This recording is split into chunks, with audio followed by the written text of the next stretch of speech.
We must avenge our martyrs.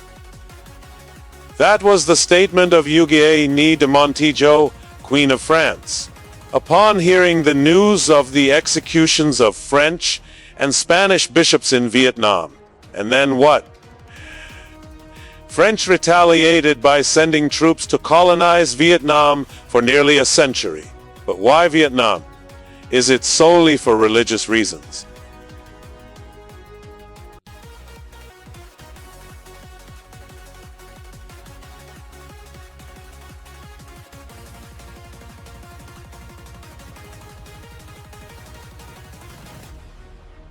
This is Hoi An, which in the 16th century was still one of the busiest trading ports in Southeast Asia at this time, through merchant ships and missionaries. Many Western countries soon learned about and took an interest in Viet Nam. Listen to what a French missionary and merchant named Pierre Poivre said when he came to Dang Trong in 1748 to 17499. It is necessary to control the two ports of Qua Han and Hoi An. Force is the only means that must be used.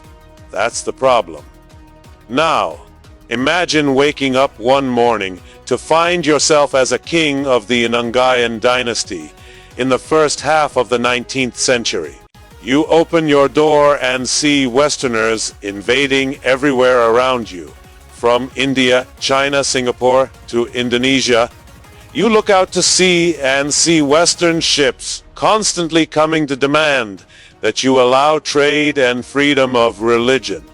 That is why the Nguyen emperors sought to minimize contact between Dai Nam and Western countries.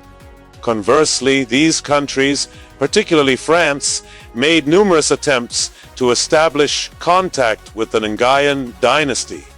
But in the end, the Nguyen dynasty's answer was still no. Thus, French naval officers in the Far East began proposing military intervention in Viet Nam. However, the then French Foreign Minister, François Guizot, did not think so.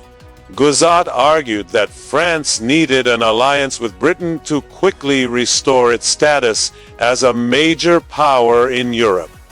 Therefore, he did not want to antagonize the British by expanding his influence in Asia.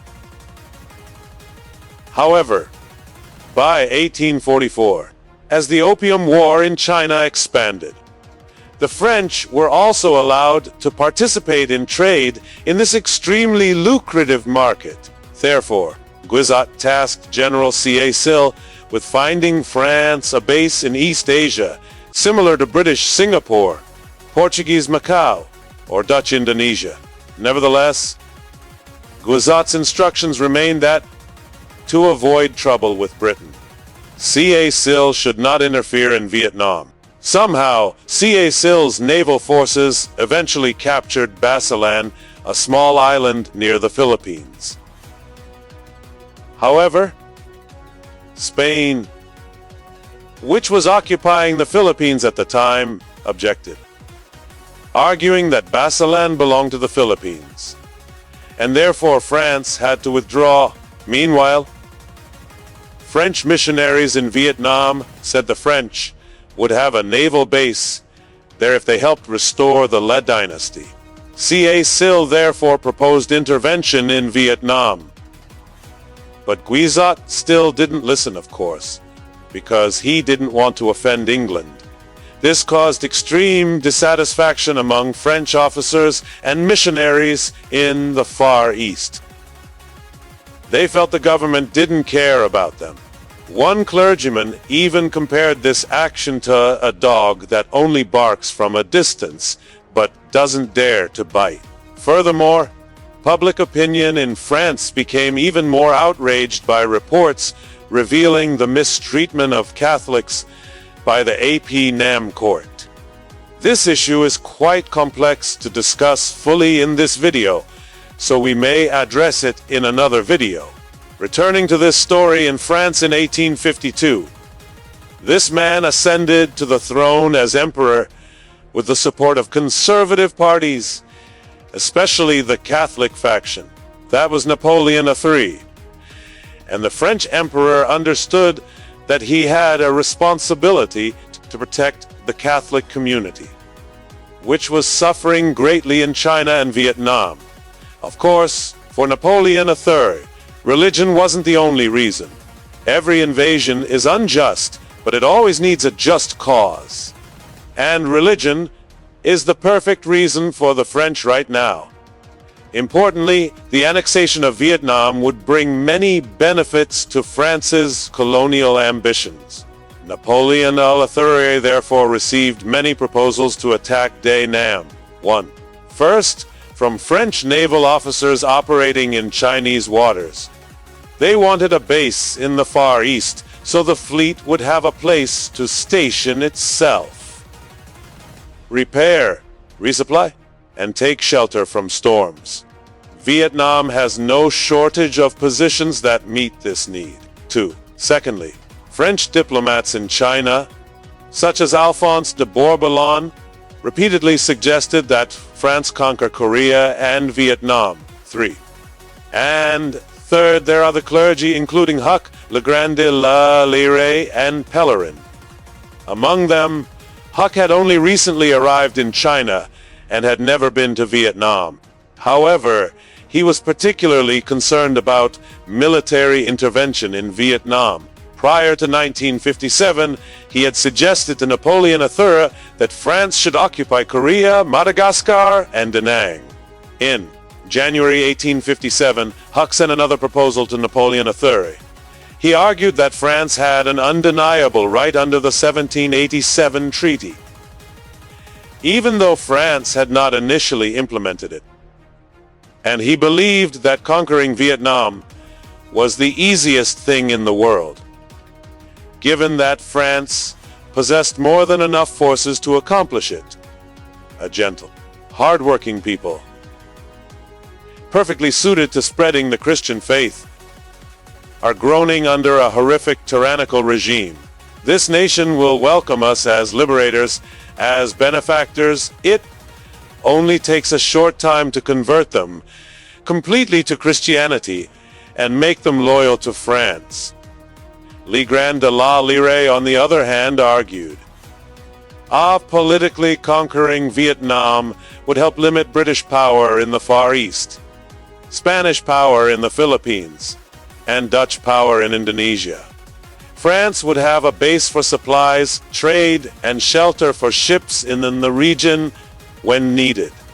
Stone economically, Vietnam was a fertile colony, richer than Java and Borneo. Its people were intelligent and hardworking. And militarily, it would be easy to conquer, because the government was brutal and corrupt. The people were still mourning the Lea dynasty. The king was decadent and addicted to wine and women, and officials were divided into two factions vying for power. The navy had been almost completely destroyed after the French attack in 1847. The infantry lacked weapons, had poor fighting techniques. The fortifications were damaged, and the number of troops was small, etc. In short, according to Lyre, the situation in Vietnam was like a fruit that is overripe, but has not yet fallen.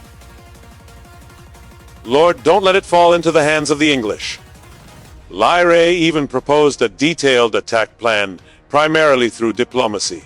First, the French would send a delegation to present gifts to the Viet Nam court and persuade them to, firstly, allow French officers to be present in Piachcox, Camran, Aduen Ingi, and Cacwem to ensure freedom of trade, missionary activity, and residence for foreign missionaries.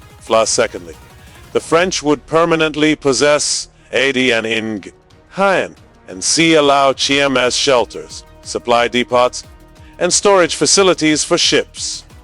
Thirdly, the two sides would form an alliance for self-defense and attack.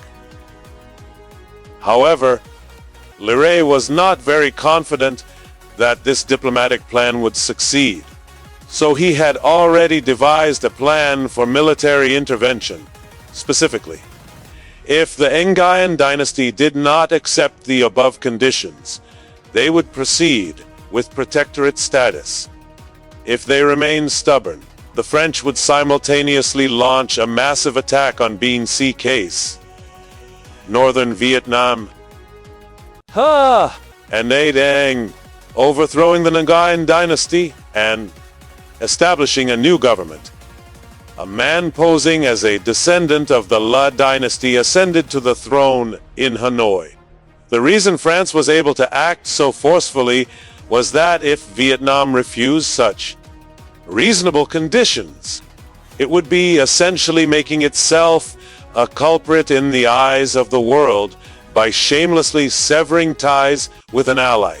Le Grand de la Lyre even drew up a very detailed military plan, including estimates of the number of warships and troops needed. Finally, he volunteered to join the expeditionary force as an interpreter. The third person in this group was Bishop Pellerin, a victim of the persecution of Christianity in Vietnam. He returned to France in May 1857 to campaign for military intervention in Vietnam and contributed to the uproar in French public opinion and the press. Among them was Empress Huguet née de Montijo, a devout believer and acquaintance of one of the executed priests. Napoleon III clearly saw that everyone in his own country wanted to attack Vietnam. Even his wife, while the external situation couldn't be better. In India, the British were struggling to cope with the June 1857 uprising. Therefore, they had no time to worry about the French attack on Vietnam.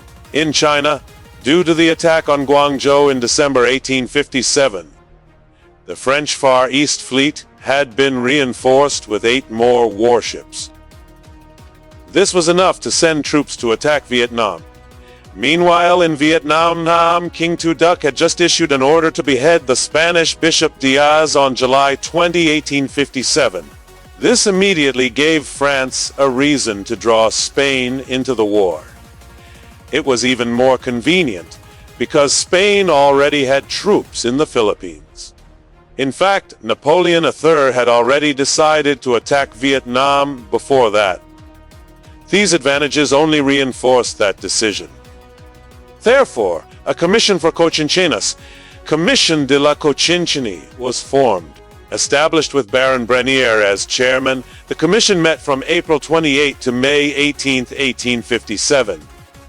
In its final session, the commission reached the following important conclusions. First, it addressed religious duties. The issue of religious, political, and commercial rights. For the past 50 years, as many as 60,000 of our priests and laypeople have been persecuted and killed. How can we remain indifferent to what is happening in Vietnam? While following the British, we are arming ourselves to support religious and civilizational causes in China.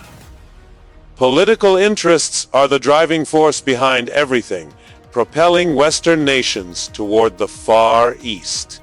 But here's the crucial part. Is it possible that we have nothing there at all, while England, the Netherlands, Spain, and even Russia have established numerous bases there? The commercial benefits were obvious. Vietnam was found to have cotton, silk, sugar, and rice. As for wood for construction, there's plenty in excess, not to mention coffee grown for hedges and gardens. And here, you'll see, the French believe that since Britain already has China, a much more lucrative opportunity, Vietnam must be part of France. There's no room for debate here. The issue concerns us and Britain. He has no authority in Vietnam, while we have a whole tradition here. The British have made arrangements in China, and we will make arrangements for our affairs in Vietnam. We can act independently. Religious interests are in absolute uniformity with the interests of France. Only we have demonstrated force there. for success to be achieved without difficulty, the conquest must be kept secret and, above all, carried out as soon as possible. This conquest will be based on our recent losses and the need to put an end to religious persecution. This document was then submitted to the French Emperor. Napoleon III decided to launch the expedition. The order for the conquest of Viet Nam was sent to General Rigaud de Genolly, then commander of the French forces, fighting alongside the British in Guangdong, China. We foresee a certain defeat if we ask General Rigaud de Genolly to reopen the path of negotiation. Upon arrival, the Brigadier General must immediately seize the bay and territory of Da Nang. Once he controls this position, he must simultaneously consider whether to expand efforts to establish a protectorate over Vietnam, or to limit himself to concluding with a treaty on trade, friendship, and maritime affairs. Because the provisions for favorable amendments to the persecution of our missionaries must include a clear and precise guarantee for the future, the Emperor fully agreed and entrusted the choice of one of these two solutions to the wisdom of Brigadier General Rigaud de Genolly to consider and implement appropriately. This was commensurate with the scope of the mission and the course of action. This order shows that even Napoleon III did not consider any diplomatic options as proposed. Instead, they wanted an immediate military attack. After the Treaty of Tianjin in China was signed in June 1858, the end of August 1858, from the port of Yuliken, the southernmost point of Hainan Island, French warships eagerly sailed towards Da Nang Bay.